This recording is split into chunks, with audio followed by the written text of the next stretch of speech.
Hello everybody and welcome to the West Ham Way YouTube channel. You already know who I am. Today I'm going to do the big match preview for a massive game on Sunday against Leicester. I believe kickoff's 11:30. I'm not massively looking forward to it. Leicester are in some blinding form. They've won all of their games in the Premier League so far. Battered Manchester City 5-2. West Ham have had two decent performances against Arsenal and Wolves, particularly the Wolves game with a 4-0 victory. But we slumped to a 4-1 defeat against Everton with a much changed side. So I'm going to have a look at the predicted lineups today, as well as key danger men. Obviously, Dan Wolfenden, you can find him on Twitter.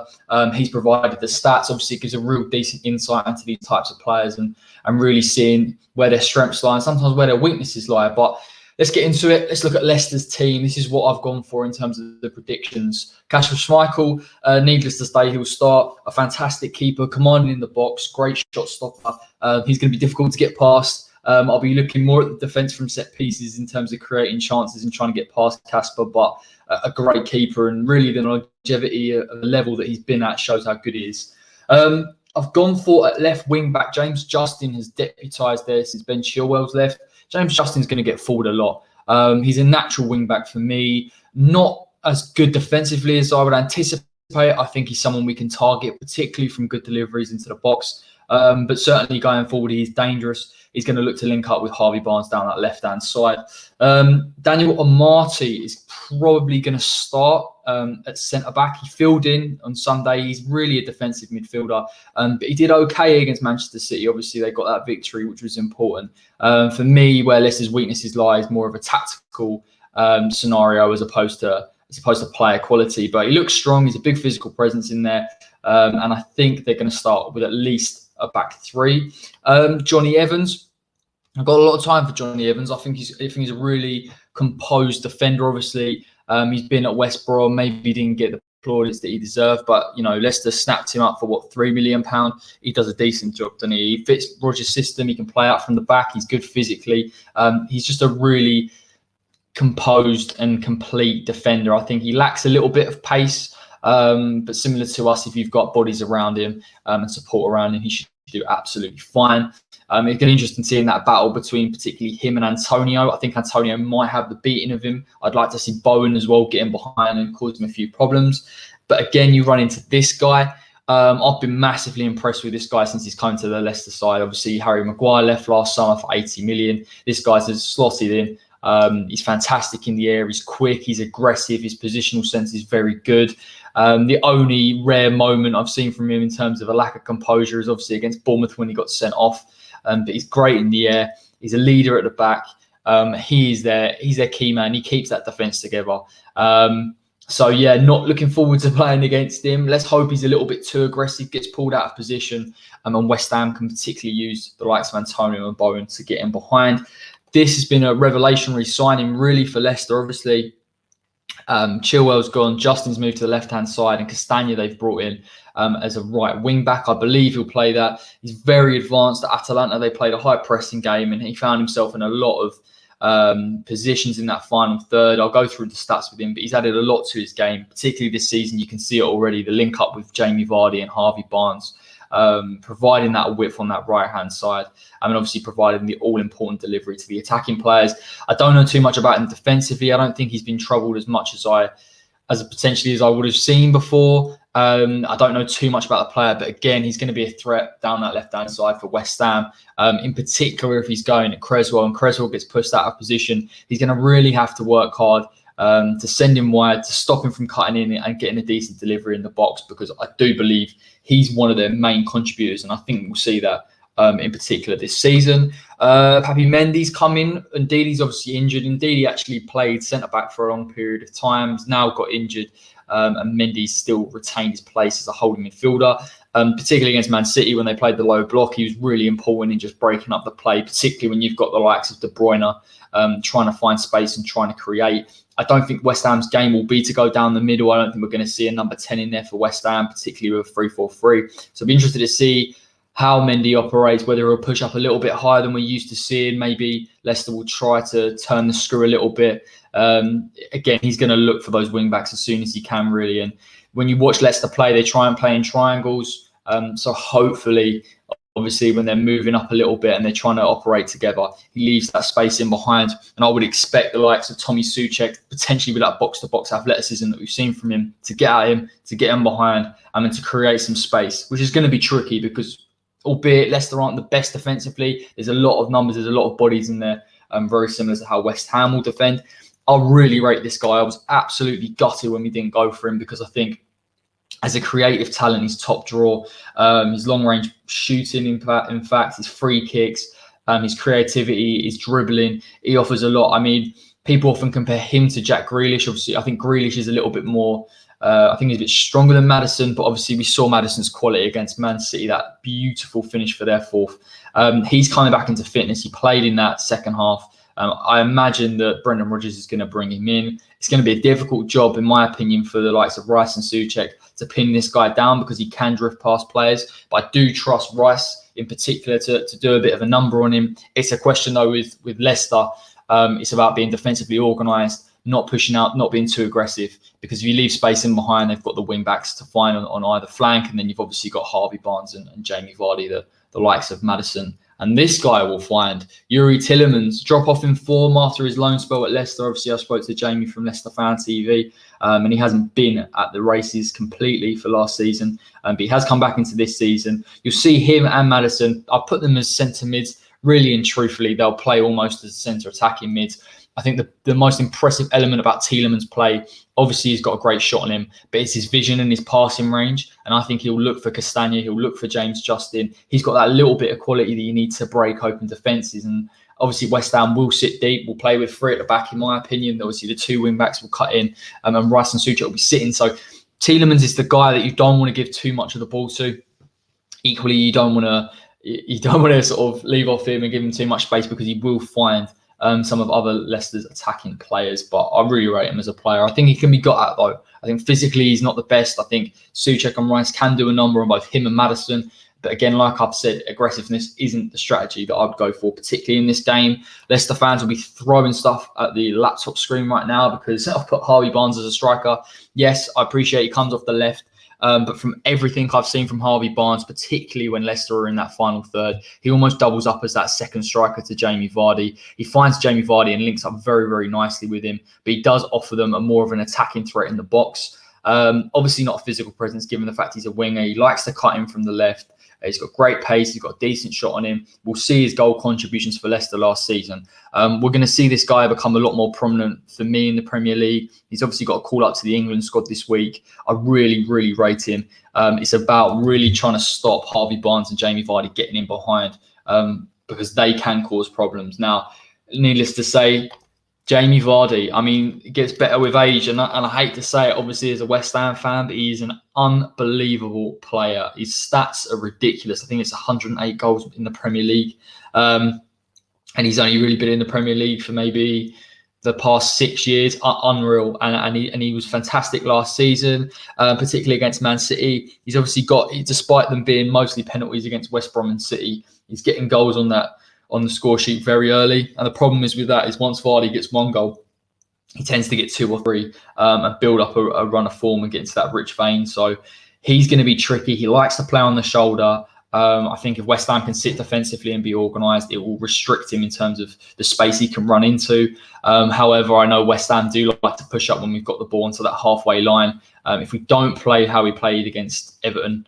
where we played a slightly higher line and that got exposed by Calvert-Lewin, I think we'll be okay. Obviously, with this Leicester side, they've got so many different angles in which to create and score goals. But Jamie Vardy is obviously the main factor in here, and it's about keeping him quiet, not being too aggressive with him. But equally, I think the level of physicality you need to deal with him, West Ham have in Angelo Ogbonna. So we shall see. We shall see. Let's have a look at West Ham's predicted lineup. This is my thoughts on things. LUKASZ FABIANSKI to start in goal. Had a very, very quiet game against Wolves. Not too much in terms of shots on target for them or too much creativity for that fact. So, yeah, of course, he's going to start in goal coming for Darren Randolph, who again got beaten at the near post, which I did say was a weakness of his by Calvert-Lewin. So Obviously, Fabi's going to start. Now, Arthur's probably going to return to the 4 at the left wing-back position. He's done magnificent. He did really well against Arsenal. I thought he was really good. I thought his physical attributes in terms of being strong on that side, particularly when they operated with a 3-4-3, very similar to West Ham. Against Wolves, when they operated the same sort of system, he was successful. He was strong. He doubled up with Cresswell to stop Adama Traore. In the limited opportunities he had to get forward, he put in quality delivery into the box for Sebastian Haller. Listen, give the guy games, David. Give the guy games, because I think he'll improve. I think we'll see consistency from him. And listen, it's a no-brainer for me. Particularly in this system, he's perfect for that left wing back. Cresswell will obviously be on that left-hand side with him. Again, I have issues over Cresswell aerially in terms of his defensive attributes. But I think particularly at centre-back, where he's got 2 other centre-backs beside him, Arthur in front of him, he seems a little bit more composed. We don't see any rashness from him. Again, you're stopping him from moving too far forward, and he has that tendency to do that at left-back when he doesn't really have the pace to get back. So, yeah, I think we're seeing less of Cresswell, which, as sad as it sounds, is important for us in terms of keeping that defensive organisation and particularly protecting the centre-backs. For me, Angelo Ogbonna, I believe he'll go in the centre of defence, an absolute rock, aggressive, great in the air, good from set pieces, which I'll discuss a little bit in terms of how we can beat Leicester. I think it'll be crucial in this game. What I will say is this isn't a game for Leicester potentially to, put lofted deliveries into the box like you'll see with Burnley. They will be slight across the ground passes. They'll be trying to open up West Ham. It's about being disciplined. And I think Angelo in that back 3 in particular has got that organisational capability, that leadership capability to keep them in shape and prevent them from getting in behind, which is basically how Leicester score most of their goals.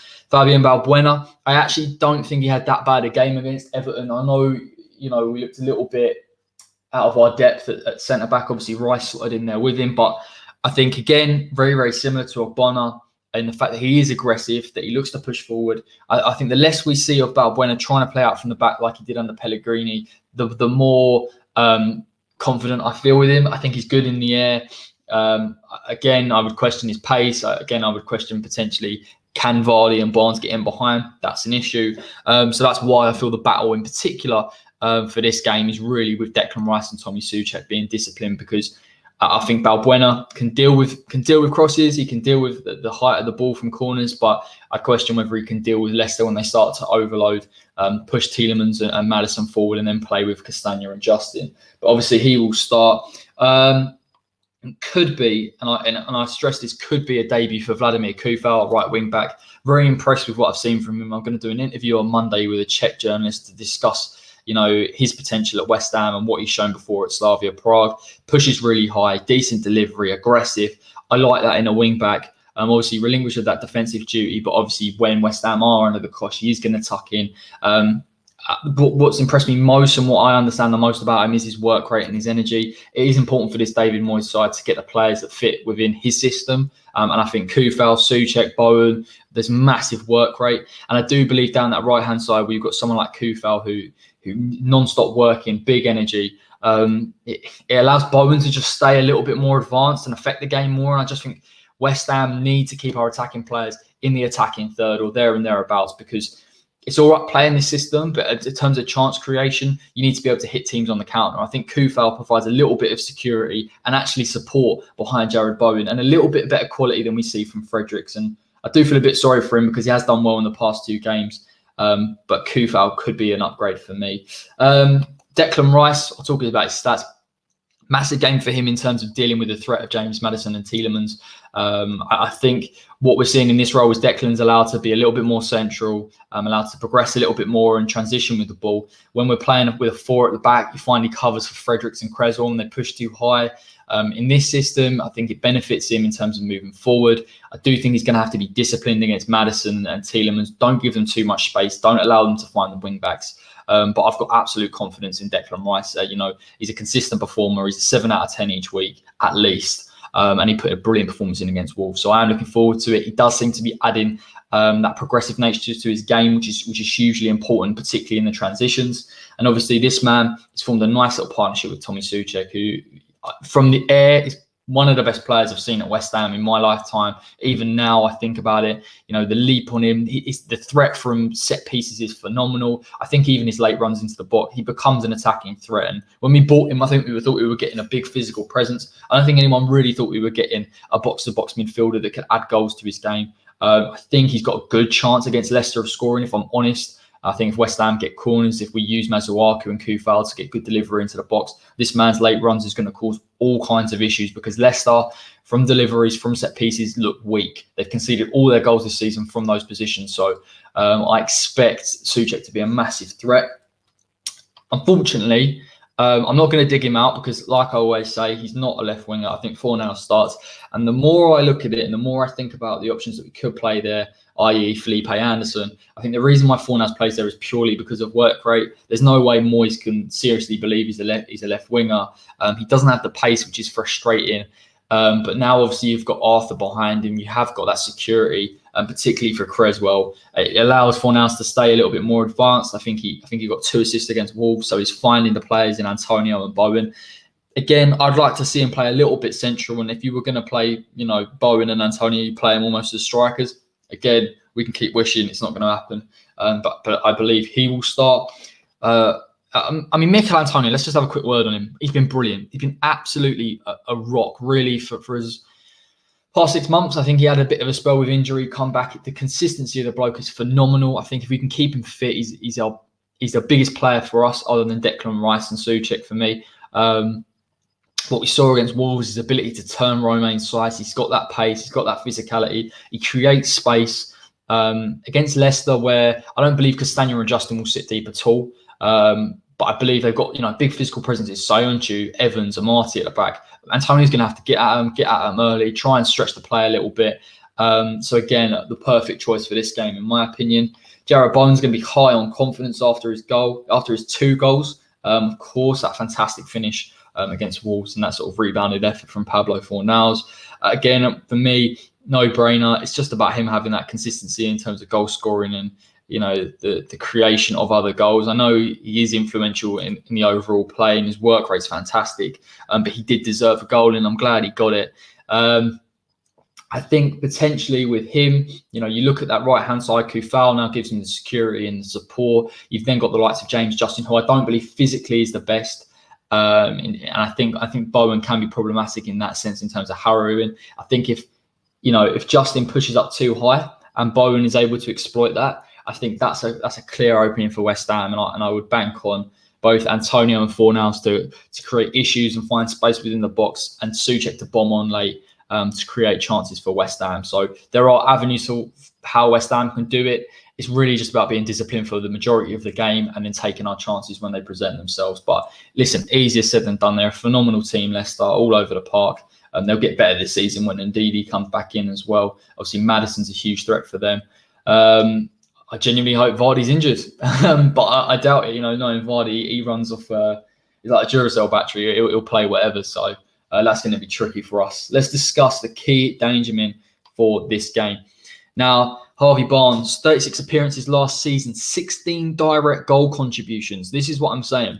I think people sleep on Harvey Barnes because he's not, you know, as fashionable as the likes of James Maddison and Yuri Tielemans, but I just think because of his pace, because of his directness, he drifts inside, he plays as that second striker. That's why he's able to register as many goal contributions as he does.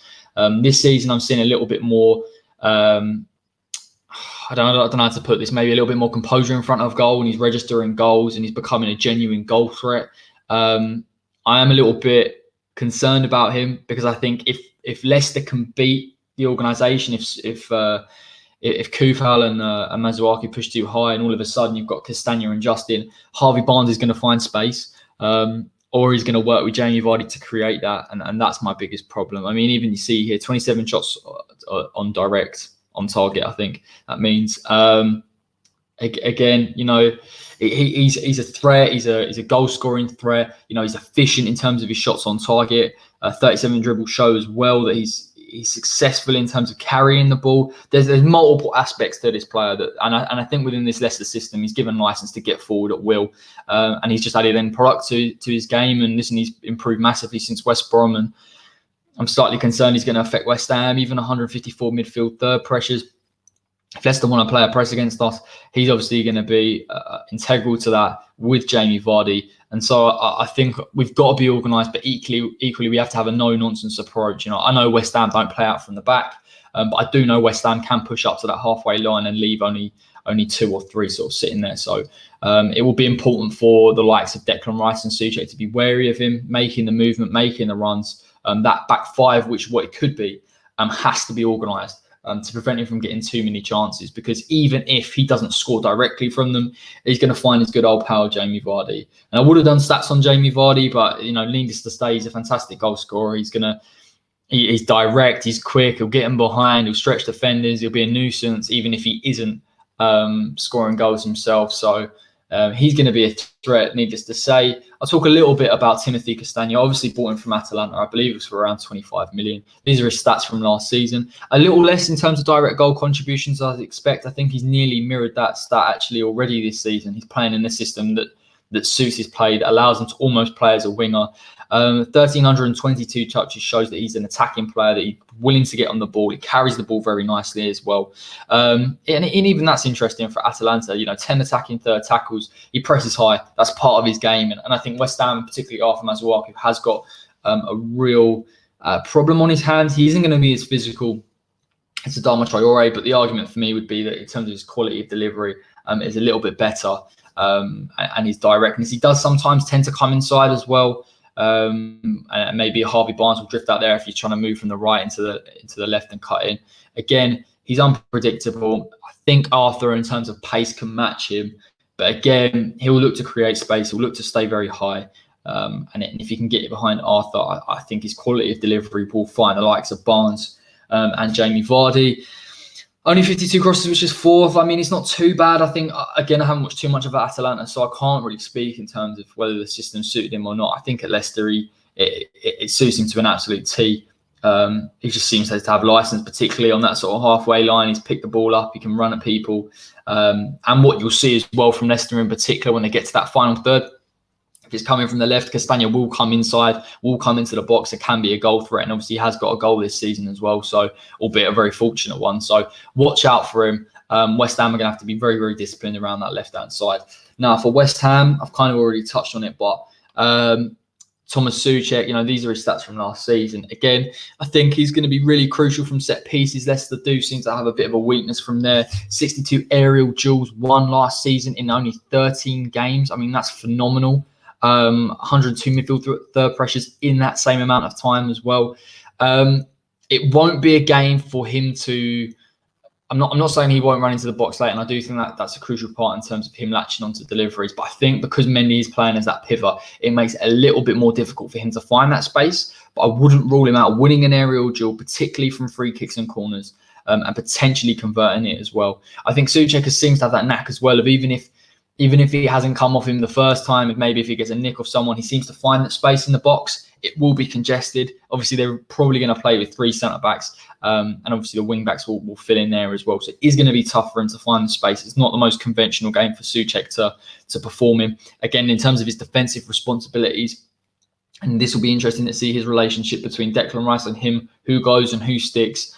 Because Leicester obviously play Tielemans and Maddison's as almost advanced centre midfielders that will push up, they'll try and draw out that back 3. So I think Soucek is going to be needed as a foil at times, as is Declan Rice. So whether or not we see him in open play getting forward as much as we'd like to, I'm not convinced. But I think from set pieces, definitely Soucek could be a little bit of a game changer. And Declan Rice, of course, listen, man, I mean, look at those stats. They speak for himself. Most appearances, most tackles won, the most pressures in the team as well, interceptions, ball carries, of one of our most complete players, if not the most complete player at the club. I think for me, I'm not convinced West Ham are going to have huge opportunities to get forward on the counter. And the reason why I say that is because I think James, Justin and Castagne will pin us back. I think if the ball does break, if we're able to beat Tielemans and win the ball off James Maddison, I think Rice has to look for the wing-backs to push on. I don't think this is a game for him particularly to drive through the midfield like we see from him. And I just think that's because Mendy is a pivot. He's a very good player. I know he doesn't get as many plaudits as maybe he deserves, but he does that job nicely. He covers that back 3. He'll support them. and he'll win the ball. And I think Declan's going to find, particularly with the lack of space in front of him, and then you've got the idea of Maddison and Tielemans tracking back, he isn't going to have the space to run into. So for me, I'm going to be looking at Declan in terms of his distribution. He's got a good passing range on both left and right foot. I'm looking for him to win the ball and to distribute it effectively. And I think if West Ham, particularly on the counter, can be decisive, and I think that's the big difference between the Everton game and the Wolves game in terms of our decisiveness, in terms of passing. Again, I think when we've got Noble in the team or we have a third midfielder, we seem to struggle in terms of our tempo. But with a front three and a midfield two, and it really only seems that there's one direction to go once West Ham beat the press, and that's forward. He has to use his passing range. He has to find Antonio. He has to find JARROD, BOWEN. Kufal's going to offer him another option down that right-hand side. So, I mean, it's going to be hard for Rice. He's got to be organised. He's got to be defensively switched on. I think I was a little bit gutted to see him in terms of, I think it was a fault really for 2 of the goals against Everton. But I can't criticise the bloke. You know, he was put into centre-back where he's not used to playing there. It's a tough position, particularly only with another centre-back and with the likes of Noble and Snodgrass as holding midfielders. But listen, it's a big game for Declan. He needs to be switched on. Both him and SOUCEK have to work together as that double pivot. There's a lot of pressure in this system as well for them. They're a pivot, and there has to be elements of box-to-box about them. But for me, that's not the game. I think Leicester can punish us, particularly if Rice or SOUCEK push too high, even with the back three, because they are playing with Harvey Barnes and Vardy, and their pacing behind can cause all kinds of issues. So it's going to be a massively tough game. I'm not denying that. I think West Ham have to use set pieces when they present themselves. I've said on my score prediction it will probably be 2-1, maybe 3-1 Leicester. If I'm looking at it as a neutral, if I'm looking at it obviously as a West Ham fan, I'm saying maybe we can nick it a 2-1 or something like that. I think this system suits us massively. We look much more competent defensively, going forward. The transitions a lot quicker. And again, I think that has to do with personnel as well. I think Arthur down that left instead of Cresswell is a huge bonus. I think a team without Noble as a number 10 is also a huge bonus. Again, in the transfer market, again, we've only got a few days. I really would like to get a natural left winger in there, very similar to Bowen, with high work rate and good energy and good pace and decent delivery. We're not going to get one at this stage. Caveat to the whole formation I've put together for West Ham is I would have loved to have seen Sebastian Haller play central and Antonio come to the left. I think we can stretch him, particularly I think with Haller in terms of his quality from set pieces. He wins so many aerial duels. I really would back him to beat those Leicester defenders, because even though defensively they're quite good, this zonal marking that they play from set pieces allows them to be exploited. And I think Haller is the perfect man to do so. I think he can link up very nicely with Antonio and JARROD Bowen. So again, I'm disappointed. I don't think he's going to start. Having played most of the game, if not all of the game. Played all the game, didn't he? Played all the game against He's not going to start. He won't start. So that's the team for me. Listen, thanks for watching, everybody. Long old preview, but we've got through the stats. We've got through the predicted lineups. Trying to think. We've got writer's block tomorrow. I'm going to put this out tonight, so that'll be Friday evening. And then I will do a watch along for the Leicester game. I'll do a transfer deadline day, which could be quite boring, but I'll do it anyway. Just come a couple of the rumours in particular, do a little bit of a live stream, and then I think that'll be it. That'll be it for the Premier League. I'll try and do a few little niche videos in terms of Calvin Phillips versus Declan Rice. That'll be a good one for the England, and obviously a roundup of all the international performances over the international break before returning with a Tottenham preview, which I am looking forward to. I've already got someone lined up for that, so a nice bit of needle in that game. Thanks everyone for tuning in. If you got this far, make sure you like, subscribe to the West Ham YouTube channel. It's going up and up and up. It's improving all the time. I really appreciate all your support. And until next time, take care.